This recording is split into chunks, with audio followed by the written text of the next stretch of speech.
So good evening, friends. Amongst us, we have Mr. S. Mukunth, a famous advocate, coupled with a very famous resource person.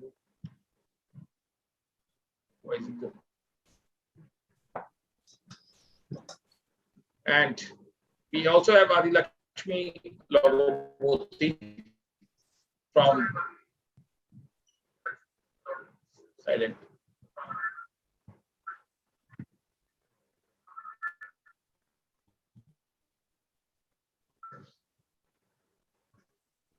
There's a lot of ego problem. This is an important perspective under the transfer.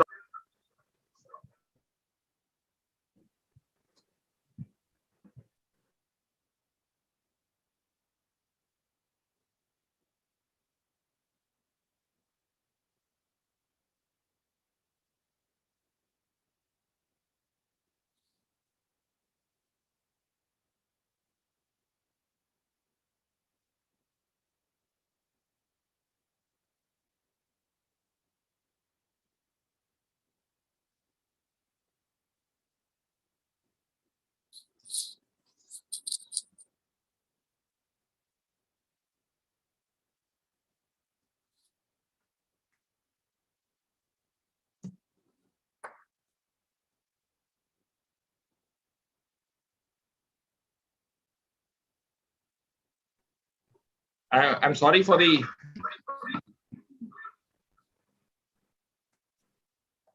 there has been delay.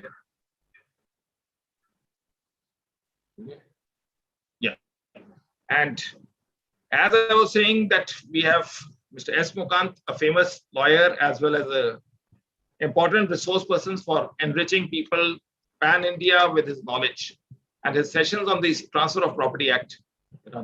No audio. Is it audible, Mr. Mukunth? Yes. It's audible. It's audible. Somebody had written no audio. Yeah. Maybe a previous message. Yeah. Okay. And once we discuss of sale and once we are discussing about Transfer of Property Act, the lease, mortgage are also important perspectives. But what are the contingencies for the lease, sale, and mortgage? Are the broader as well as I can say the narrow contours which one will like to understand. And even a common man would like to understand these things, because once if one takes a property, normally a person asks whether it is by a sale, a lease, or if you have done something with the bank or you have mortgaged it.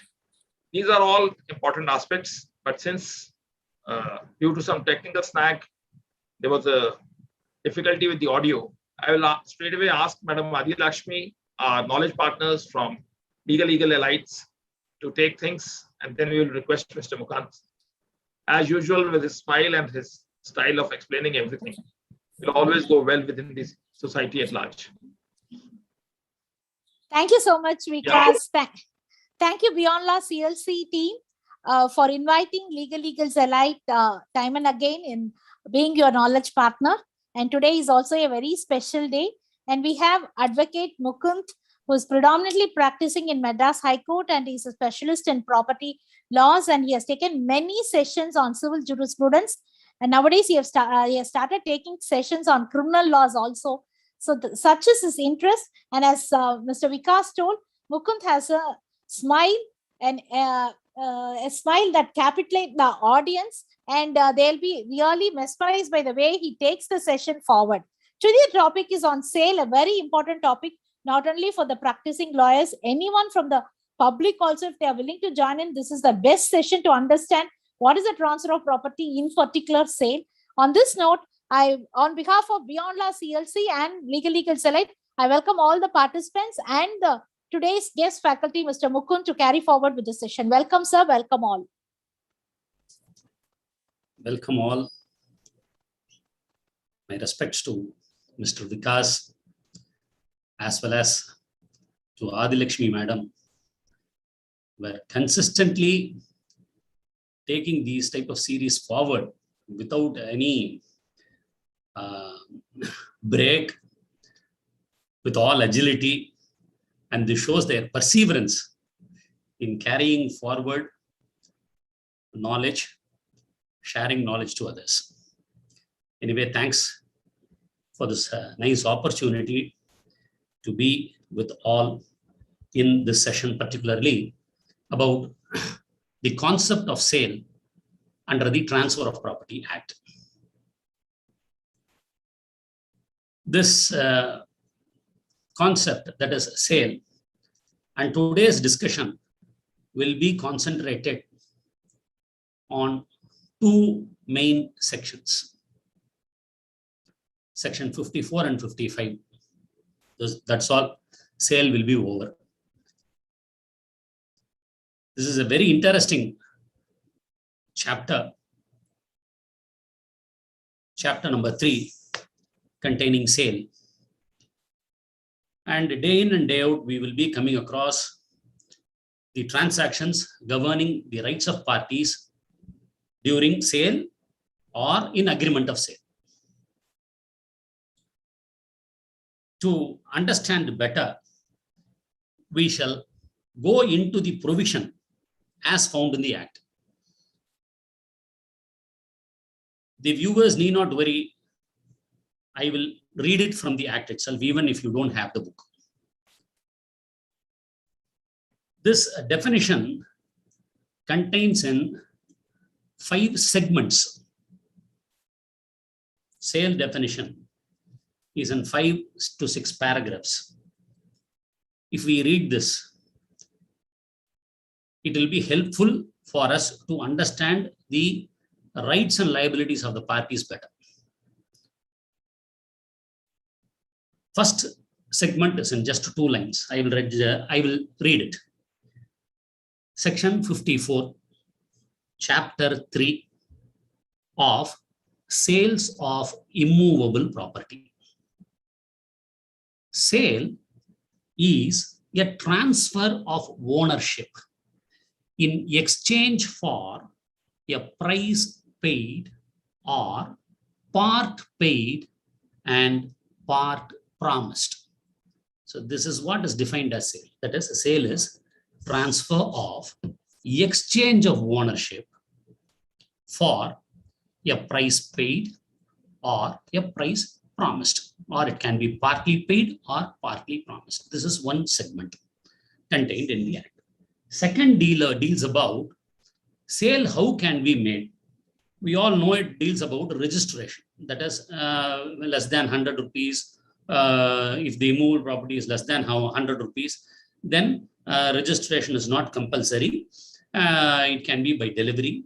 If it is above 100 rupees, then it should be only by registration. This is what deals about in the second chapter, second and third paragraphs. And the fourth paragraph deals about delivery, delivery of property. That is, it deals about possession of the property. And the fifth paragraph contains 2 segments. The fifth paragraph deals with contract for sale. This means agreement of sale, not sale agreement. And the next one says about the ingredients of the agreement of sale. That is, to what extent it can be enforced. That is all it says. So it contains 6 segments. One deals with the definition. The second one deals about the registration part of it. The third portion deals about the delivery part of it. And the fourth portion deals about agreement of sale. And the last portion deals about the validity, the enforceability of the agreement, whether it will create a charge or not. This is the thing. We will go one by one now in detail. See, the definition, as I read, it contained 3 to 4 important words. That is, one is transfer of ownership. The second one is exchange. The third one is price, either paid or partly paid. These are all the things that we have seen in the definition column. Now, what is the ingredients of sale? Now we shall go into the definition academically. What is the ingredient of sale? There are 5 things that is more important to constitute a sale. 1, parties. A buyer and a seller. True. Second one, property. What is sold? So property is essential. The third one, mainly the ingredient, that is transfer of ownership. Whether the document, whether it transfers ownership, we have to see that. And the fourth one is consideration. That is the price component of it, whether it should be fully paid or half paid, or what is the validity of, even if it is half paid, whether it will amount to sale or not, we will see. And last but not the least, registration. So these are all the 5 elements that are very essential to constitute a sale in the eye of law. Now, we shall break this and deal one by one. About parties. Parties, we all know, a buyer and a seller, right? As a lawyer, we must be vigilant about seeing the competence of the parties. It is not merely the parties alone. It is to see the competence of the parties. So the parties means competence of the parties. There can be 2 things. One, competency of the buyer and competency of the seller. Correct? So in this case, what is competency?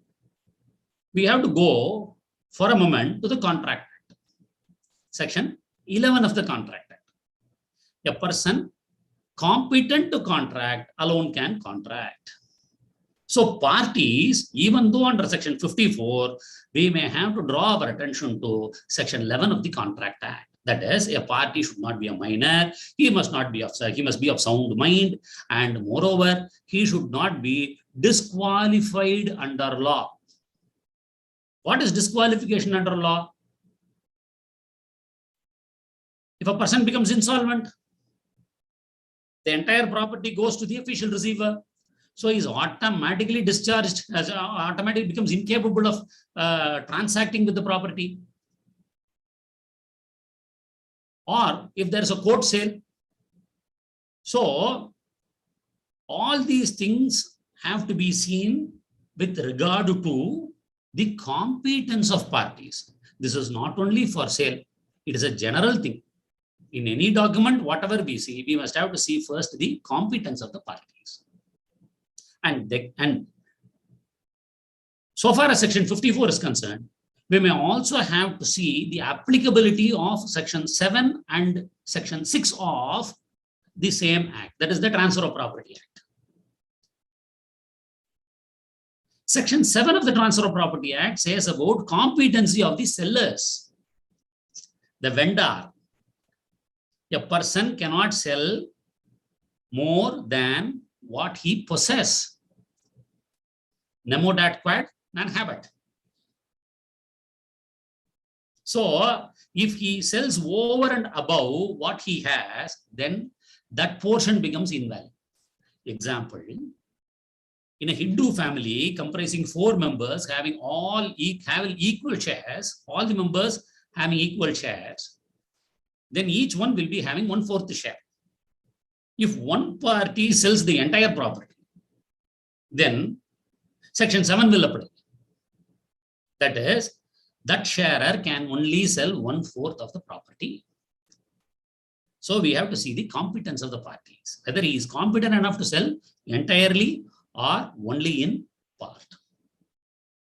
Another one, see the competency by applying section 6 of the Act. Spes succession concept. He cannot sell even before he gets the property, even though he may inherit it later. So a person cannot sell the chance of succeeding the property. Certain public offices cannot be sold. So all these things act as a bar insofar as the competence of parties are concerned. Another factor, apart from this under section 54, we may have to see section 136 of the Transfer of Property Act, which deals with Auctionable claims. Actionable claims. If we go back to Order 21, Rule 73, that creates a bar on the purchaser. Both, that is 136 and Order 21, Rule 73 speaks about the same thing. That is, a buyer cannot be certain persons. That is, an official receiver cannot buy the property. A judge who is dealing the case cannot buy the property. An advocate who is dealing the case cannot buy the property. So in substance, we can say no officer who is conducting sale shall purchase the property directly or indirectly. So these are all some invisible inbuilt bar under section 54 of the TP Act, even though that has not been exposed directly under section 54 when we have a plain reading of it. So we may have to see section 7, section 6, 136, Order 21, Rule 73 put together to see the competence. So the best example is minor sale. He is incompetent to contract section 11. So these are all the factors coming under the concept of parties to the transaction. Now, we have read about the subject matter. We have seen about the subject matter. What are all the things that we have to visualize in the subject matter? See, one thing, the property must be transferable, immovable property. The subject matter should be transferable. It is capable of being transferred. It should be tangible. It can also be intangible. Section 54 recognizes intangible property being sold. How? We will see it under the mode of transfer. Tangible properties are, we can see it, that is land, buildings, etc. What are all intangible properties which cannot be seen? Example, right to fishery, patta rights. We can feel that right, but we cannot see that right. Simple bank accounts. In the bank, you see the passbook alone. You don't see the money actually, physically. It is in numbers, it's in numerical terms. It is an intangible right. So these are all intangible properties. So these subject matter, that is, this property must be a subject matter capable of being transferred. The next one is most important thing is transfer, that is conveyance. See, in sale, one basic thing is it is a transfer of ownership. Mainly it is a transfer of ownership. So what happens here in section 54? A transfer of ownership happens. What is ownership? We may have to go to jurisprudence. So ownership is nothing but a relation that a person has with an object he owns. If you have a house, you can relate it to it. You feel it as if you own it.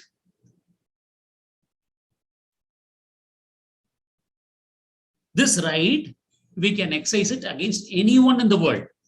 It is your property when you get the documentation of the deed.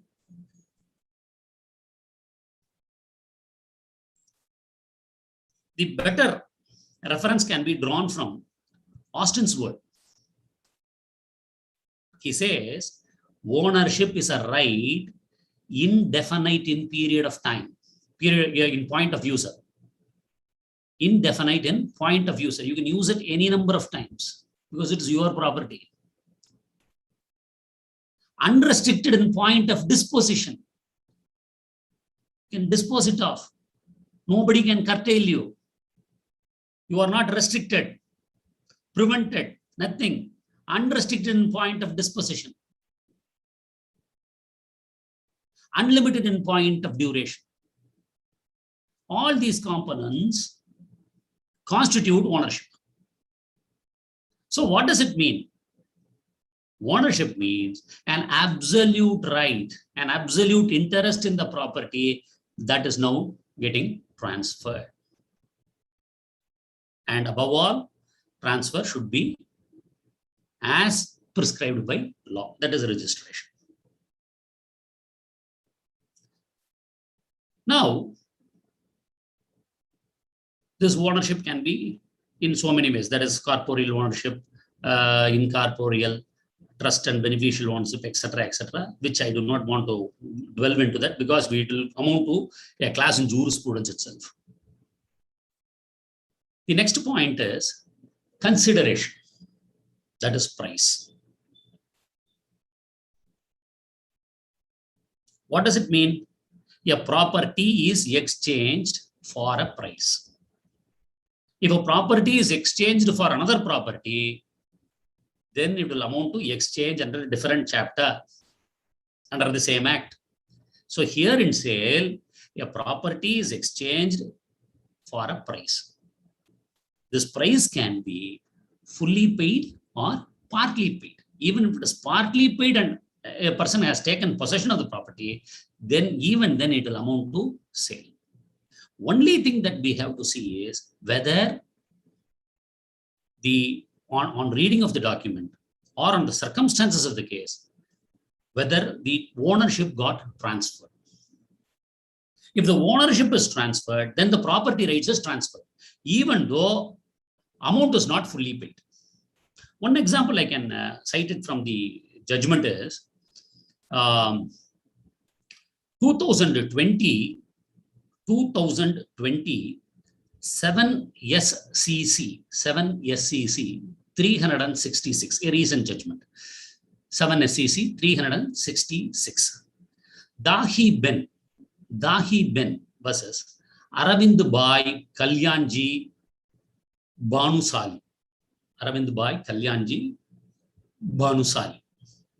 That is, this judgment explains that the entire payment of sale consideration is not necessary. Title will pass to the buyer even if full payment is not made. Even if there is a part payment to be fulfilled, that will not invalidate the sale. So, full payment is not a sine qua non for completion of sale. So now we relate it to the section, price paid or partly paid. Even then it is sale. One aspect. So what happens if the seller sells the property?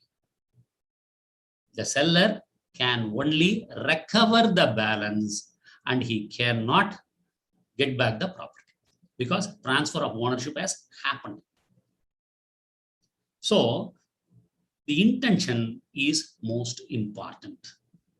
It should be gathered from the recitals and the conduct of the parties. Another factor, but we must also see the circumstances in some places. In so far as a direct impact on section 54, we have seen this judgment. Now we see a slight modification. The slight modification is if the parties have understood in such a manner that the sale will complete only if the entire price money is paid, then what happens? Then the sale is not complete. The sale is pending. In one case, what happened is in Bihar, that is 2011, 6 SCC 555, 2011, 6 SCC 555. Janak Durali versus Kapidiyo Rai. This case simply says, that is fundamentally, you see the intention of the parties and their prevailing custom. Then determine whether the sale has happened or not, whether the transfer of ownership has happened or not. In this case, what happened was, a sale deed was executed. by receiving a part consideration. Now, the balance amount was not given. The purchaser says, you come and execute the, the purchaser is demanding possession. The seller says, nothing doing. I will not grant you possession.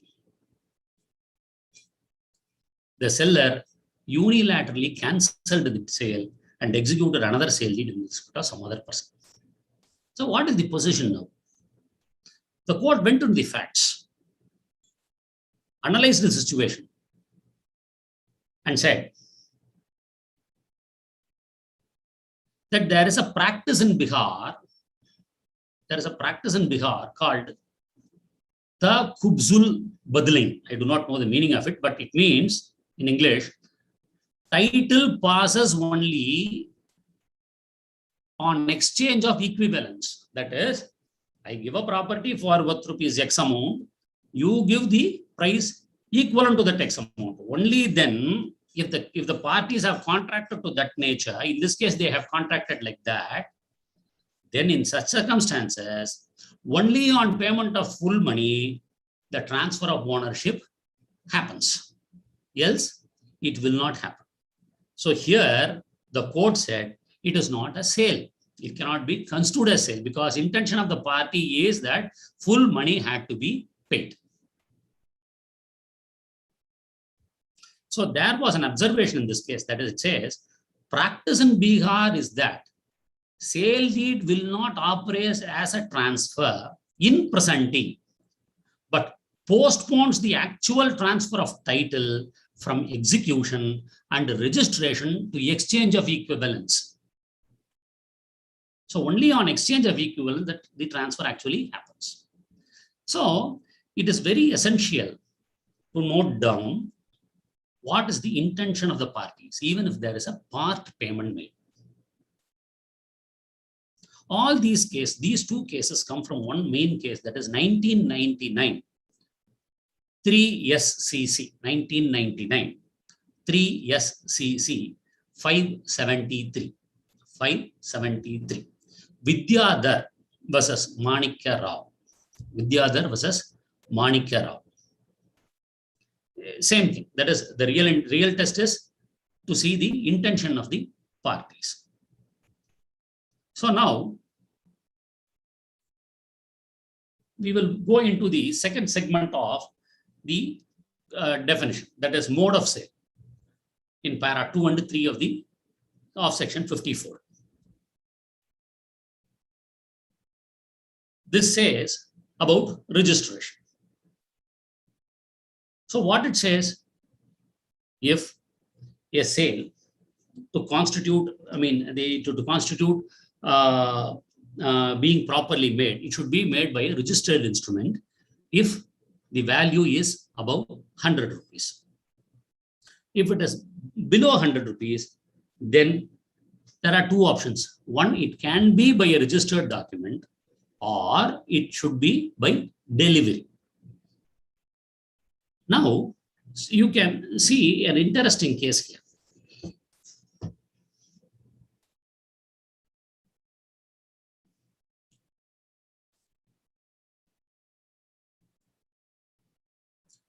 In 2020, this is a Madras case. 2020, 1 CTC 246. 2020, 1 CTC 246. K. Kasinathan and another versus Uma Shankar. K. Kasinathan and another versus N. Uma Shankar. A sale was effected by payment of rupees 90. It is definitely a sale less than rupees 100. But what happened was, it was done by a documentation. So, interpreting section 54, the court said, if you write it, then it should be registered. No other go. There cannot be an unregistered document. If you write it, then you should register it. Or you just give it by delivery. If it is just by delivery, then it need not be in writing. If it is written, then it should be by only by a registered document. This is the judgment, and it has been followed from 1985 Law Weekly. 1985 Law Weekly 906. V.S. Meenakshi Sundaram versus Kaliya Perumal. V.S. Meenakshi Sundaram versus Kaliya Perumal. Even though this is a Madras judgment, persons from other states can note it down for a reason that to understand the concept of a sale being made less than 100, if it is documented, it will be deemed as an unregistered document. Then it becomes inadmissible. Now, one aspect, the registration is a compulsory portion. Registration is a compulsory thing for a document of sale. That is 1969. 1969, 1 SCC, 1969, 1 SCC 497, 497. Raghunath versus Kedarnath. Raghunath versus Kedarnath. In all these things, once a sale deed is made, then it had to be, if there is some defect or the vendor questions the sale deed, in that case, it can be cancelled only by, it can be made only by cancellation. It can only be made by a suit for cancellation of the sale deed. Or another mode is, he can ask the purchaser to sell it back to him. So what does it mean? A seller, even if he is agitated or disturbed by the sale, he cannot unilaterally cancel. So unilateral cancellation is not possible. So only two modes. One, sell it back to me, or go to the court, get it nullified. That is, get it cancelled. 2010, 15 SCC, 2010, 15 SCC 207, 207. Totta Ganga Lakshmi. Totta Ganga Lakshmi versus Government of Andhra Pradesh. Okay. One aspect. In a particular case where a sale deed was effected, sale deed was executed. As naturally we will see in many cases practically, the seller will not come on that particular day to execute, to register the sale. In one case, what happened was, the buyer and seller negotiated, they paid a price. That is 90% of the money was paid. The buyer is waiting in the sub-registrar office. At the final point, the seller did not come. So the buyer, he goes to the court asking for fresh execution of sale deed. A defense was raised. See, the sale deed is an unregistered document. It is inadmissible in law. Because he did not file a sale agreement, but he files the sale deed, an unregistered sale deed, because he was about to register it. The court then said, in 2010, 5 SCC. In 2010, 5 SCC 401. 401. Yes, Kaladevi versus V.R. Somasundar. In Yes, Kaladevi versus V.R. Somasundar, it said, this sale deed which was about to be registered can be construed as a sale agreement. So it need not be registered. Still, the plaintiff can file a suit to seeking the defendant to execute a fresh sale deed. It is nothing like a specific performance suit. So the document is admissible. It can be received in evidence. So now one point we have to see. There is a sale. In sale transaction, it can be preceded by another document. That is a sale agreement. It is also called as contract for sale. See, one distinguishable thing that we may have to notice is contract of sale and the contract for sale. Contract of sale is sale deed itself. Contract for sale is sale agreement. So sale deed is an executed contract, whereas sale agreement is an executory contract, which means some of the terms have to be fulfilled thereafter. That is, after execution of the sale agreement, some of the rights are still liable to be performed. After completion of these terms, the final output is going to be the sale deed. So what this section says is, contract for sale is a contract that a sale of such property shall take place on terms. That is, a sale of such property shall take place on terms settled between the parties. That is, it is an executory contract. The sale will take place on certain terms. That is, their understanding, the conditions, if at all it is specified. Only on performance of those conditions, the sale agreement becomes fulfilled, and thereafter the sale deed will go through. So there is a distinction between a sale agreement and a sale deed. So sale deed is an executed document. Sale agreement is an executory contract.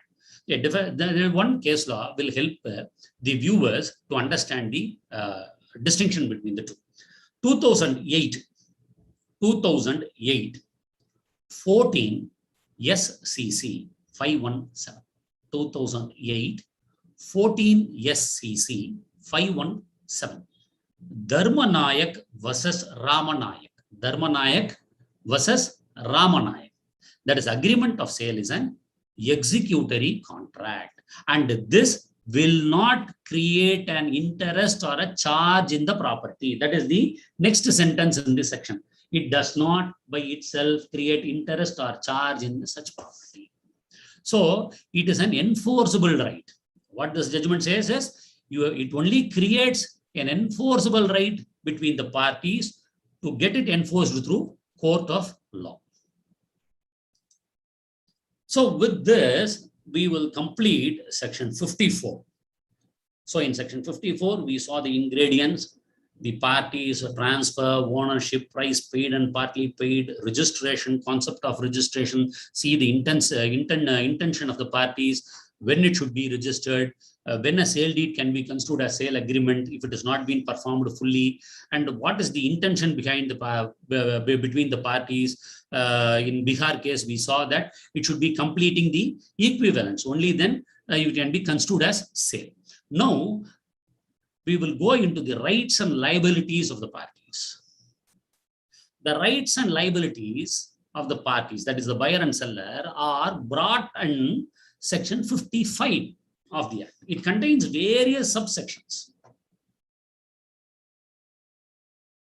So we can divide it as in two segments. One, the rights and liabilities before sale, and the rights and liabilities after sale. Correct? One's right will be other's duty or a liability. So they are relative terms. It will interchange accordingly. So now the seller's liability is spelled in section 55, 1, 2, and 3. These are all the liabilities of the seller. Seller must have to do these things. Simple. All these things are very, very simple. Like, we will go in elaborate, but still I'll just brush it. Like giving the documents on sale, giving the possession, it's a duty. Helping the buyer, proposed buyer to examine the documents, giving the copies, etc., etc. maintaining the property in good conditions. All these are his duties, his liabilities. So that is what is enumerated in section 55(1)(2)(3). One aspect we must have to see. The seller is bound to, it starts with the word bound to.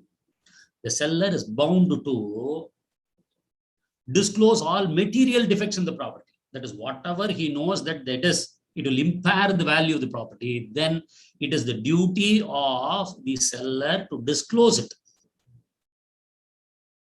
This is one duty, provided he must be aware of it, the defect.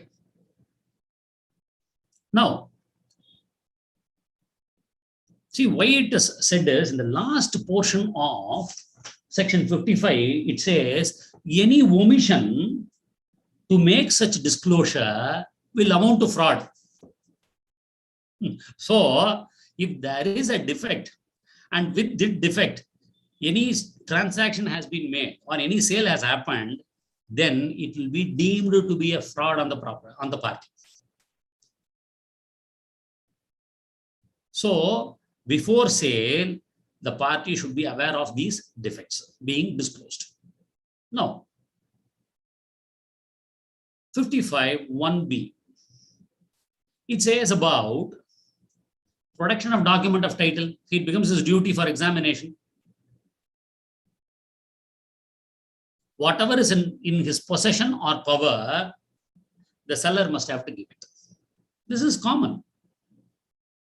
And in opinion cases, we would have experienced it. While getting opinions, we would have seen the documents and we would have asked the buyer to get some more details. Naturally, he must have to fall back to the seller, requesting him the details. In such case, 55(1)(c) protects. The seller has to answer all information regarding the title of the property. So he must have to give the information. All queries raised, he must have to answer. It becomes his duty. And another duty is he must have to come and execute the sale on payment of price. These things will come before sale. Certain other things comes after receipt of advance and till execution of sale. What are all they? It is to take care of the property from the date of agreement of sale to the actual execution of sale deed. It is his duty. Suppose 1 year period, the seller neglects it, then he is liable. So it becomes his duty to take care of the property till the moment he actually conveys it to the buyer. That is most important. And secondly, he must have to give possession. The next part is giving possession. That is the most important thing. Once he takes the price, it becomes his duty to give possession. And last but not the least, the seller has to pay all dues, charges, taxes, interest in the property till sale is made. That is, he must have to clear all the encumbrances. Whatever encumbrances, he must have to clear it. So these are all the duties forming part of this section 55.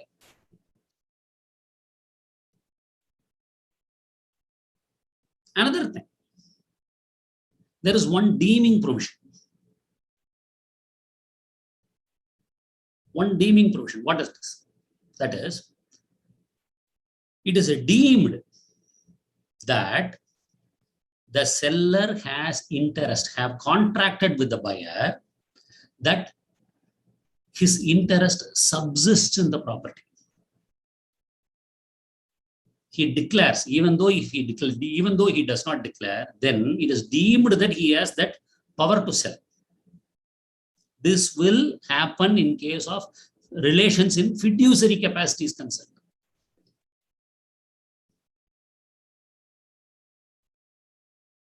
So, some of the protection given under the Act itself, that is 55(2). Now, what happens on payment of consideration. Right? On payment of consideration, what happens? If the entire consideration is paid, on receipt of the consideration, the seller is again bound to deliver all title deeds. Whatever it is in his possession, he must have to give it. What will happen if there is a large property and he sells only a portion of the property? He has the right to retain the sale deed, the parent document, because if he sells only the portion of the property. If it is again sold to different persons, in that case, the purchaser who purchases a larger share is entitled to the document. Suppose 10 acres of land, seller retains only 2 acres, sells 5 acres to one person and 3 acres to another person. In that case, the purchaser is entitled to have the document, who has got the larger share. So these are all the duties of the seller. When there is a duty, he also has some rights. What will be the right? Till the sale is made, essentially he will have the right to possession. He will have the right to receive rent. In case of profits, he can also receive the profits till the ownership passes. Because under section 54, we have seen sale is a transfer of ownership. So till the transfer of ownership happens, he is entitled to receive the rent and profit from the property. Suppose he sold the property and he has not received the money, that is part paid or part promised. What happens? Here, he is entitled for the charge in the property. Now, can he be called an unpaid seller? Yes, he will be called an unpaid seller. This unpaid seller or an unpaid vendor finds place in Sale of Goods Act also. Section 45, unpaid seller. In Sale of Goods Act, Chapter 5 deals with Section 45, which clearly defines unpaid seller. With this in this moment, we will also see Section 45 and come back of the Sale of Goods Act. Who is an unpaid seller? When we read that, it will be more useful to understand unpaid seller here. Unpaid seller is a person who is not paid fully. That is, he is not paid whole of the price. This can be in Sale of Goods Act. They give two situations. One, if the vendor is not paid fully, he is an unpaid seller. Secondly, if a check is given, and in that situation, the seller has parted with his goods, and the checks got dishonored, then also he will be called an unpaid seller. The same concept can be applied here. Even in this case, if there is a part payment, somewhere around 1 crore, if it is the value of the property, 70 lakhs have been paid, 30 lakhs have to be paid by way of check. Sale deed executed.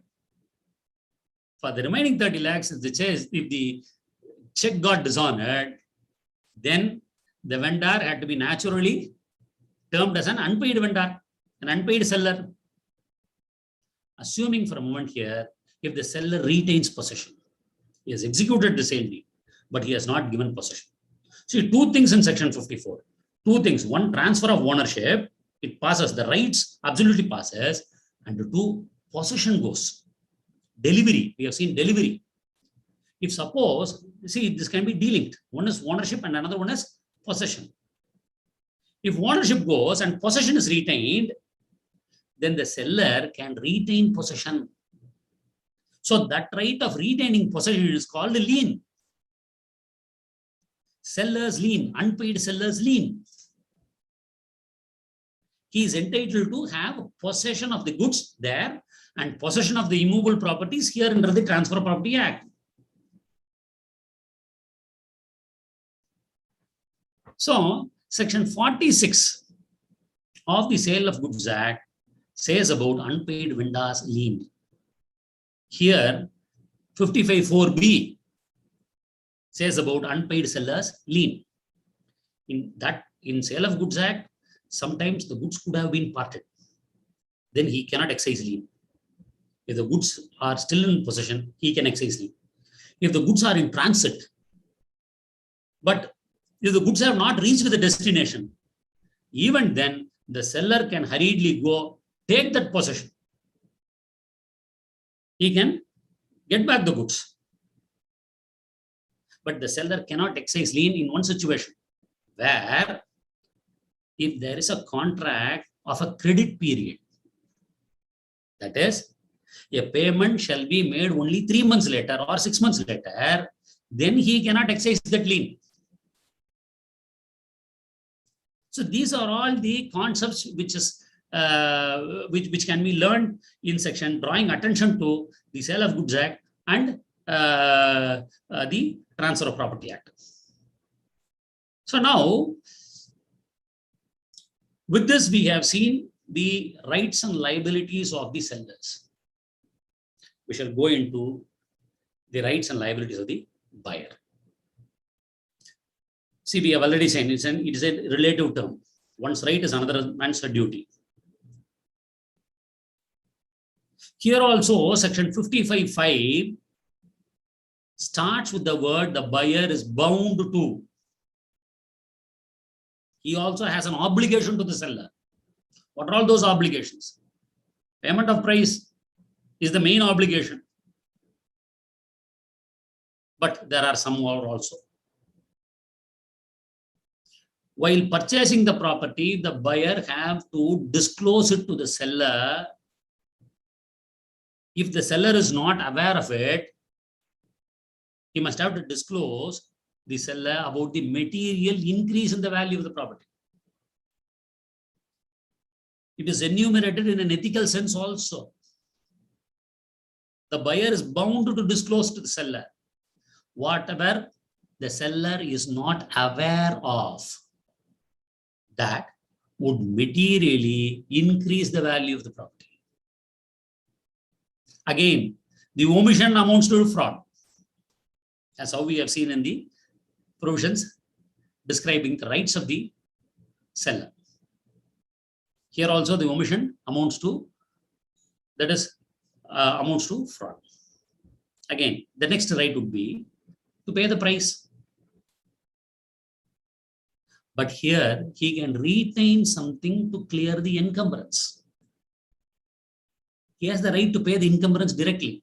If there is a mortgage, then the buyer can clear the mortgage directly. That is possible. So as how we saw what are all the rights and liabilities before sale and after sale, here also all these things are before sale. After sale,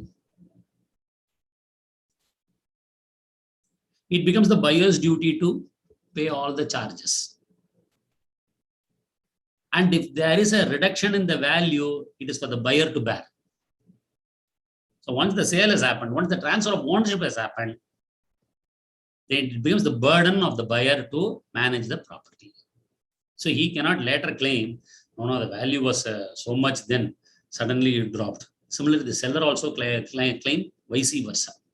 So that is also not possible.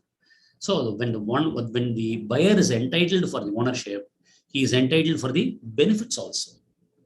Benefits on improvement, benefits on the land, benefits arising out of the land, rent, profits, etc. automatically comes to him. Now,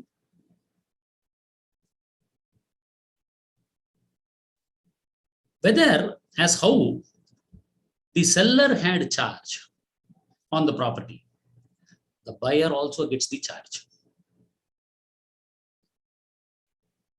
If he has not improperly declined to accept delivery, that is the word. That is, on some agreement, he is ready to purchase the property, but when the seller comes and delivers it, and he declines it, or he avoids the sale, then he is not entitled for a charge. So these things we may have to note it down. And in one case, 2005, that is AIR 2005 Supreme Court, AIR 2005 Supreme Court 573, AIR 2005 Supreme Court 573, Delhi Development Authority versus Skipper Constructions. Delhi Development Authority versus Skipper Constructions. That is, buyer is entitled to interest on purchase money. He is entitled for interest. How, to what extent? Till the refund is made or till the sale deed is executed. It also says he can create a charge on the property. So the buyer is also sufficiently protected for the payment that he has parted to the seller. Now, we shall go into the last limb as how we see mortgages, marshalling of mortgage. There is also a concept of marshalling in sale. Section 56. It's a very, very small thing. What it says? It says, if the property is mortgaged, correct? So there is an encumbrance created. Then the buyer is entitled to redeem the mortgage. Correct? He has purchased the property. He is entitled to redeem the mortgage even in the absence of a contract. This is one right given. Two, on the other hand, either he can redeem it directly or he can compel the seller. He can compel the seller to satisfy the mortgage. See, seller, you have sold the property to me, including the mortgage. Either I will pay it from the purchase money, even if that is not fully discharged, or you pay it directly. You satisfy the mortgage out of the property. Suppose he can also compel the seller to pay the mortgage amount from the property not sold to him. If the seller has some other property, he can compel the seller to sell some of his property and discharge the mortgage. These are all the right available to the subsequent, that is the purchaser. So with this, we have now covered the aspects of sale, the ingredients of sale, the rights of the parties, how the ownership transfers, the subject matter, that is, it should be a transferable subject matter, and what is conveyance, that is, once there is an ownership passes, then it is a right in rent. It is against the whole world. He can challenge against anyone. The ownership gives the unlimited right to enjoy the property. He can dispose of the property anytime. So that is absolute right. And this right can be created in two ways. One just by possession. That is, we are not dealing about that.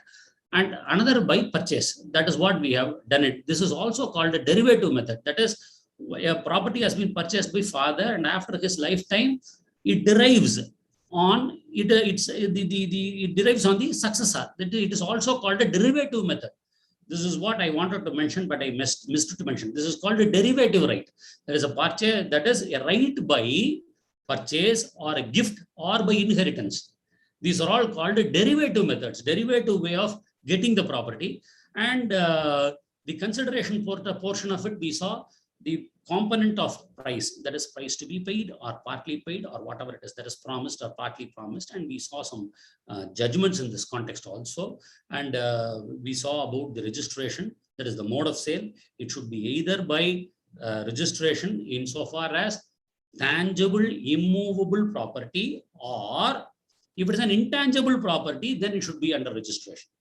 So tangible, immovable property or intangible property should be only by registration if the value is more than 100. If it is less than 100, it can only be by, it can either be by registration or by delivery. But we saw one case law, interesting case law in 2021 CTC 246, where it says if it is a written document, then it should be registered. There is no question of interpretation that it is less than 100, so it need not be registered. No, once it is written, it should be registered. We saw some couple of judgments, and also we saw about cancellation of the sale deed. That is, once a sale deed is executed, it had to be properly cancelled, and it cannot be unilaterally cancelled, or buyback policy is allowed in these cases. And we saw about the agreement of sale, that is contract for sale, and the rights and liabilities of buyer and seller as of before sale and after sale, etc., etc. And finally, about marshalling by the subsequent purchaser. That is, he can compel the seller to satisfy the mortgage, or he himself can pay the mortgage and clear the property. So with this, I come to the end of the session. Mr. Vikas.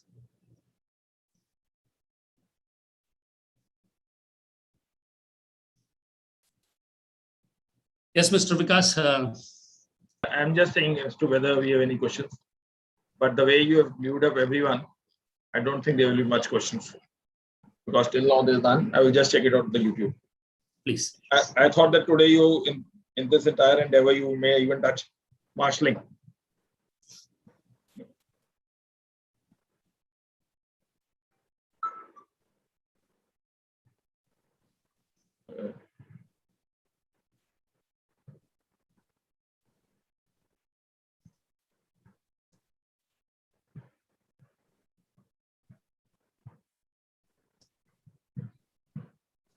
No, even on the Facebook we don't have.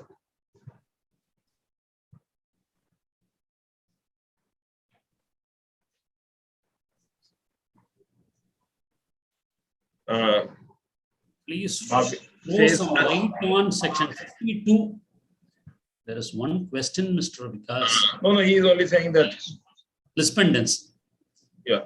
It is about lispendence. That is, a property can be sold, but if it is sold during the pendency of the proceeding, then the rights of the parties will affect depending upon the adjudication, the result of the adjudication. That is all. That is, for that, what section says is, section 52 says is, just avoid the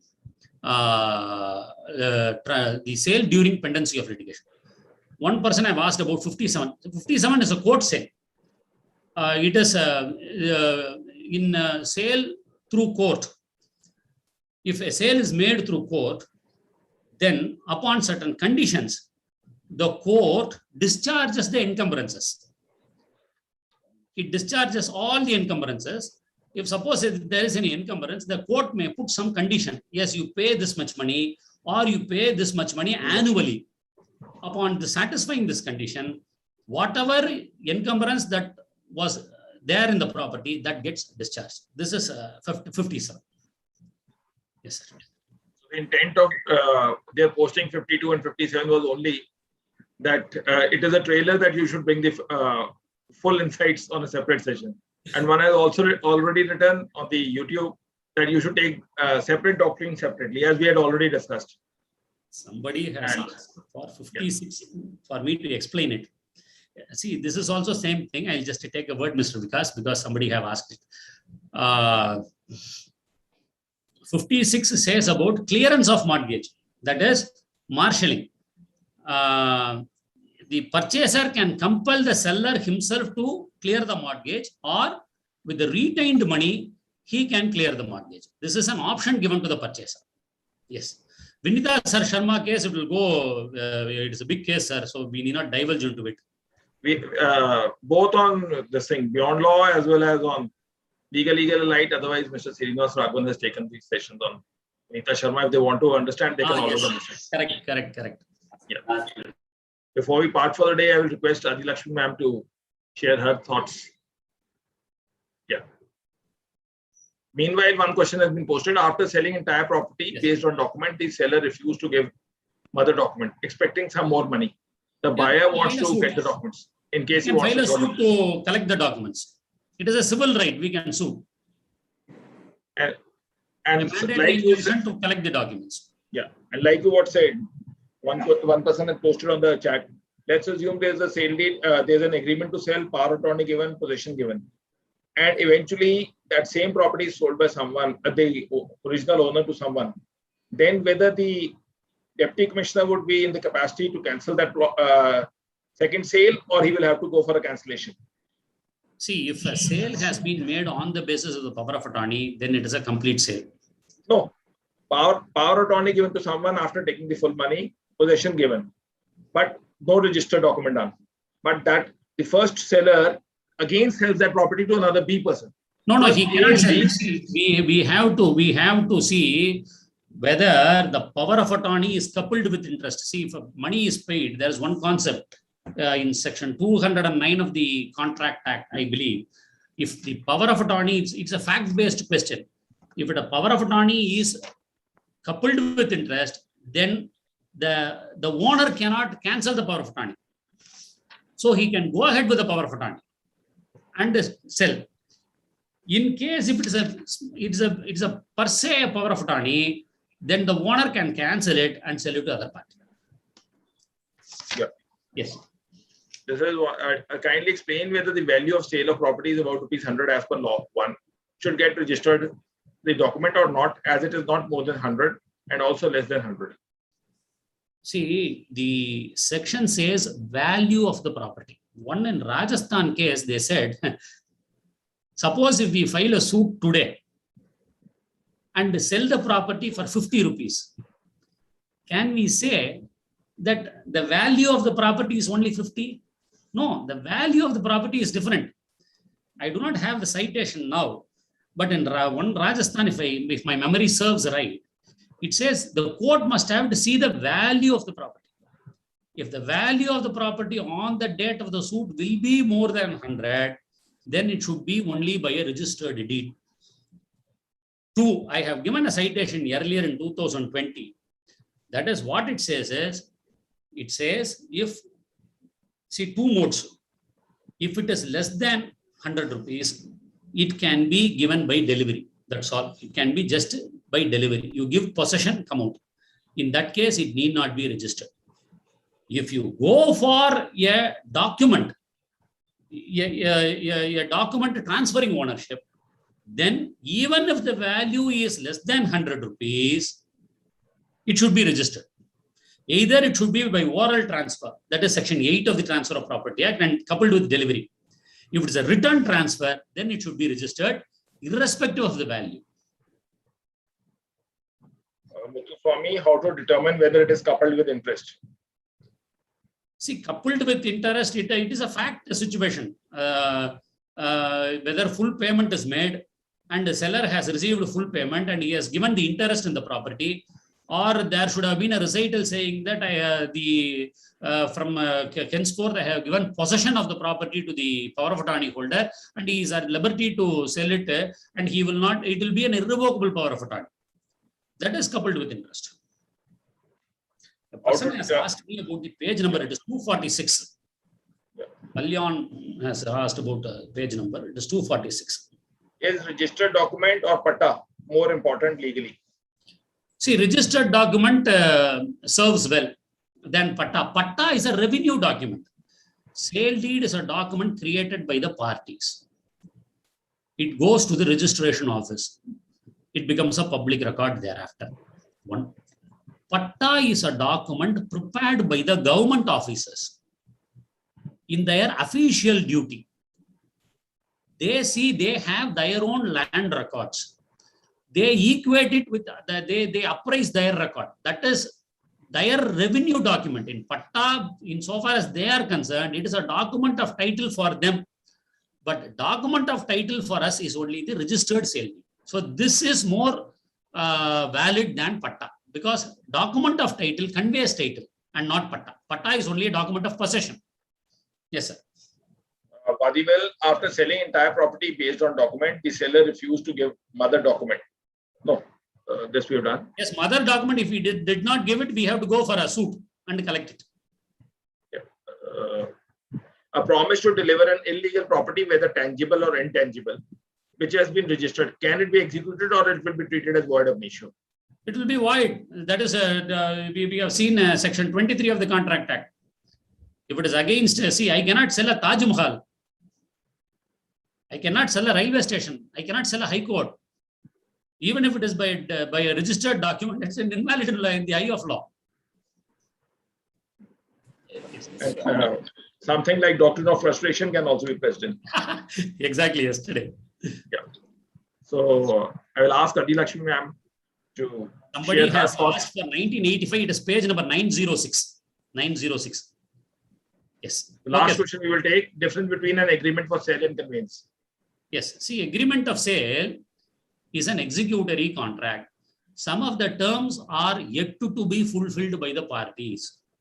For example, clearing encumbrance, paying taxes, getting the urban land tax paid, or the minor interest solved in the property, getting some Section 8 application moved before the court, appointment of a guardian, etc., have to be fulfilled depending upon the terms specifically made. Then that is an agreement of sale. Some terms are to be performed, or reciprocal promises. See, I will pay this much money in this term, and in that case, you must have to convey a portion of the property. These are all some terms between the parties that contains in the agreement of sale. It is a preparatory work for the sale deed. Conveyance is an absolute conveyance, conveying the property. Fully, a ownership is conveyed on a particular date. Fully, from today onwards, you become the owner. Conveying the title. That is conveyance. Conveying the title as such. Yes. Yeah. So we will now request Adi Lakshmi. Before we can convey her feelings, meanwhile, certain questions are poured in. Thank you so much. Every time I was invited, there was questions pouring in, and Mukunth sir was searching for he has got an eagle's eye. He's the correct legal elite to search for the questions, and he wanted to answer it, and it was very excellent. One thing I'm envying now, both Arvind Subramaniam sir and Mukunth is doing very much good in Vikas platform rather than legal elite. He has done enough of his homework. Mukunth sir. Yes, it's the same topic. It was there on the legal elite. Today he has added some extra spices to it. It is really excellent, very good. I thought it would be a repetition one, but all the participants were telling it is little different. So he's adding some extra masala for here beyond our CLC. In a lighter vein, Mukunth is saying practice makes the man perfect. Women do not need practice because they are already perfect. See, the practice is done on the legal elite and the perfection is done on the beyond law CLC. No, to the contrary, I was saying, Mr. Mukunth, take this session. He says, no, first I will take on beyond this legal elite, then I will come to your session because I promised there first. So even though it is an unregistered agreement between me and Mukunth, but he says that I have to abide by that. That's the only key difference. Well, it was very nice. One thing, Mr. Mukunth, what is that when he takes up a topic on any platform, he does good homework. He sees to that he is really doing it and well equipped and comes on the platform. I should appreciate it. And he has taken time from me not doing my session yesterday. He told, since I'm going for Beyond Law CLC, yesterday he told me off day for me, not in legal elite. Well, that much it's really good. Anyway, thank you for your cooperation, both of you. No, it was really good, Mukunth sir. It was very nice actually. Today, actually, I canceled my program because we should not clash with each other. So today, only at 7 o'clock, we have the session. Really nice. And you have done a little more than what you did for us when we did. So hereafter, we should do together all the topics, right? Vikas will be asking. For me, it was the first session. For me, it doesn't make a difference. And I'm thankfully that both of you, 2 are a company and I am not considered as 3 as a crowd. Very nice. In Yeah. fact, this one topic sale, so many doubts will be there for young lawyers, and also even practitioners who have been doing cases many times. They would get some little doubts on it. It's very well cleared, and even the aspirants who are taking up the judicial examination have joined it. Would definitely take a Q or 2 for facing their examination. On the whole, it was a very excellent and very good session. I really And appreciate in your fact, CLC. thank you. I in fact thank you, because I thought it is I have to deal 2 sections for 1 hour. Very nice. Thank you so much. It was. We'll keep connected. We will Yeah. bring in more faculties and we will keep That's connected with us. Thank you so much. No, no. Legal Salite is very immensely happy for co-hosting along with Beyond Law CLC. So on behalf of my personal self and the team Legal Salite, I thank all the Legal Elite members for joining in to support Mukunth sir. And over to you, Vikas, for the Thank you. further. As usual, the combination with the legal elites and the resource persons has always been enriching. People do log in. And tomorrow again, we will have a different knowledge partner again from Madras. That is the study circle TSC Chennai of Mr. E. Om Prakash and all. Tomorrow will be general exceptions, chapter 4 of IPC part 1 by Mr. Sundar Mohan. So do stay connected with us tomorrow at 4:30. Everyone stay safe, stay blessed. And if not got vaccinated, do this. And whatever you comments you want to do, you can post it on the YouTube, and keep on sharing, liking the YouTube channel of Beyond Law as well as Legal Elites. Namaskar. Thank you. Thank you so much. Thank you. Thank you all. Thank you.